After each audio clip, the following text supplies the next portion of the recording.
에베소서 4장 12절 13절. 오늘은 특별히 온전케 한다는 말씀을 집중적으로 나누도록 하겠습니다. 오늘 본문에 온전케 한다는 말은 부러진 뼈를 맞추거나 찢어진 그물을 수리할 때, 또 잘못된 사람을 교정하여 줄 때 쓰는 단어입니다.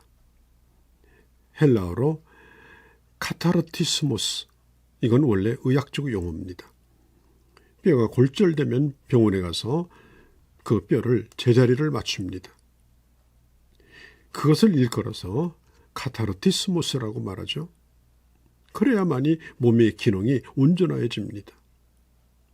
이 온전케 된다는 말은 단순히 몸의 모양만 가지고 있는 외형을 의미하는 것이 아니고 각 몸의 지체들이 기능을 능숙하게 발휘할 수 있도록 숙달하고 훈련되게 하는 것입니다. 그래서 이 온전케 된다는 말은 다른 말로 말하면 언제든지 쓰여지기에 부족함이 없도록 적절하게 준비되어진 최상의 상태를 의미합니다. 자, 13절에도 온전한 사람을 이루어라고 할 때 이 온전한이라는 말이 나오죠. 이 말은 또 헬라어로 텔레이오스라는 단어인데 이것은 완전한 성숙이라는 의미를 가지고 있습니다.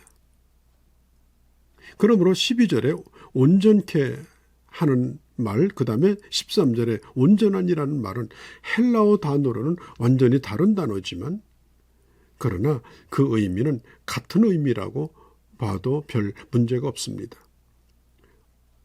교정하고 치료하고, 그래서 성숙한 온전한 기능을 발휘할 수 있는 상태의 지체를 만드는 겁니다. 디모데후서 3장 17절에 보면 이는 하나님의 사람으로 온전케 하며 모든 선한 일을 행하기에 온전케 하려 하심이라. 여기 보면 두 번이 나오죠. 온전케 하며 온전케 하려 하심이라. 자, 하나님의 말씀은 예수를 믿고 구원에 이르게 하는 지혜가 있을 뿐 아니라 구원받은 하나님의 자녀가 성숙한 하나님의 자녀로 자라날 수 있도록 역할을 해주는 것이 하나님의 말씀입니다.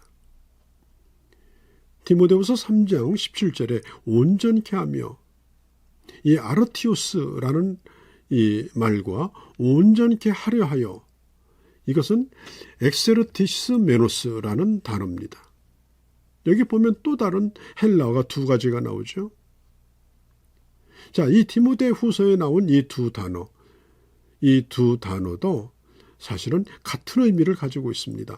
진정으로 성숙한, 그래서 어떤 일이든지 해낼 수 있는 준비가 완벽히 되어 있는 그런 건강한 지체를 의미한다고 볼 수 있습니다. 그래서 이 온전케 한다고 하는 이 네 가지 단어를 소개했는데 거의 같은 의미라고 볼 수가 있죠. 제 기능을 발휘할 수 있도록 준비시켜주는 겁니다. 자, 하나님은 교회 안에서 이 일을 하기 위해서 목회자를 세우셨습니다. 자, 12절에 소개된 것처럼 이는 성도를 온전케 하며 온전한 사람을 만들라는 것입니다. 자, 그러면 이 온전한 사람의 목표는 뭘까요? 그리스도의 장성한 분량이 충만한 데까지입니다. 장성한 분량이 충만한 데까지. 이 장성한 분량이라는 말은 어린 나이가 아니라 키가 충분히 자란 사람의 신장, 자란 사람의 키를 의미합니다. 25살 이상 넘어가면 육체적으로 성장은 최고에 이릅니다. 최고의 상태, 가장 힘있는 상태, 좋은 컨디션을 유지할 수 있는 상태, 그때가 바로 장성한 분량입니다. 오늘 본문에 보면 그리스도의 장성한 분량이라고 말하죠. 자, 여기서 그리스도의 장성한 분량이라는 것은 예수님의 수준을 의미합니다. 예수님처럼 거룩하고 아름다워지는 겁니다. 온전한 사람이 된다라고 하는 것은 예수님의 모습으로 사는 겁니다.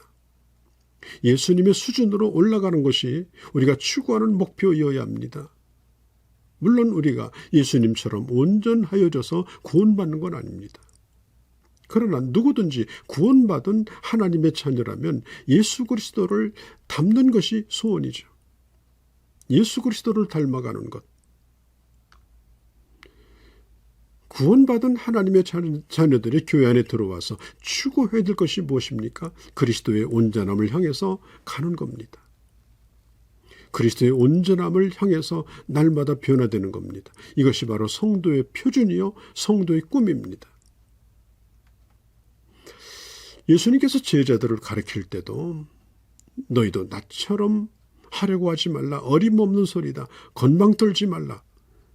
오르지 못할 나무 쳐다보지도 말라. 그런 얘기 하지 않으셨습니다. 주님도 제자들에게 너는 나를 본받으라. 너는 나처럼 해라. 내가 너희에게 보여준 대로 너희도 행하라. 그렇게 말씀하십니다. 물론 주님은 우리의 연약함을 잘 아십니다. 그러함에도 불구하고 우리를 향하여 요구하시는 수준은 바로 주님의 온전하심에 이르는 겁니다.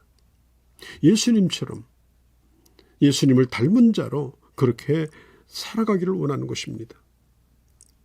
자, 부모가 자식을 낳습니다. 그 자식에 대하여 부모는 적당한 소원을 가지지 않습니다. 최상의 소원을 가집니다. 그 자식이 아무리 부족해도 부모가 갖는 이 소원은 수준이 높습니다. 자, 하나님이 우리를 향해서 가지는 심정도 마찬가지입니다.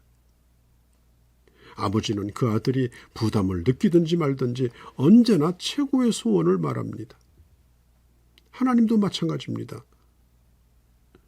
자기 아들이 2류, 3류 인생을 살기를 누가 원하겠습니까? 그런 아버지가 없는 것처럼 주님도 우리에게 말씀합니다. 너는 온전한 자가 되라. 예수의 제자가 되라. 주님을 닮은 자가 되라. 그렇게 요구하시는 겁니다. 이것은 하나도 흠이 없는 완벽한 사람이 되라. 그런 뜻은 아닙니다. 주님을 닮아가는 모습, 그 모습으로 살아가라는 겁니다. 여러분, 우리는 죽을 때까지 주님처럼 못 됩니다. 다만 주님을 닮아갈 뿐입니다. 그리고 오늘도 그 닮아가는 과정, 닮아가는 진행형이 되는 것, 그게 바로 온전입니다. 사도 바울도 말하지 않았습니까? 내가 이미 다 이뤘담도 아니라. 다 이뤘담도 아닙니다.